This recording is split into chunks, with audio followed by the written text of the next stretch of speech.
যখন জুমার দিন আসে, এই জুমার দিনে যদি কোনো ব্যক্তি সকাল সকাল গোসল করে, আর্লি মর্নিং গোসল করে, গোসল করার পরে তার উত্তম পোশাকটা পরিধান করে, আর গোসলটা করে ফরজ গোসলের মতো, আতর সুগন্ধি খুশবু তার সামর্থ্য অনুযায়ী ব্যবহার করে, এরপরে পায়ে হেঁটে হেঁটে মসজিদে আসে, বাহনে চড়ে নয়, পায়ে হেঁটে হেঁটে।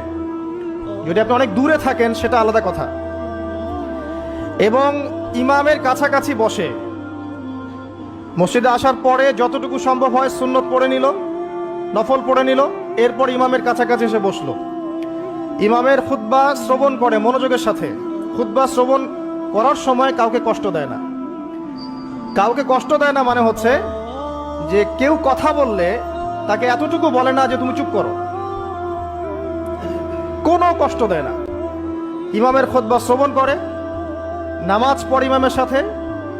এই ব্যক্তির আমল নামায় নবী সাল্লাল্লাহু আলাইহি ওয়াসাল্লাম বলছেন যে প্রত্যেক পদক্ষেপের বিনিময়ে 1 বছরের নফল নামাজ আর 1 বছরের নফল রোজার নেকি লেখা হয়। জুমার এই সমস্ত নেকি নষ্ট হয়ে যাবে যদি আমরা এখানে আদব রক্ষা করতে না পারি।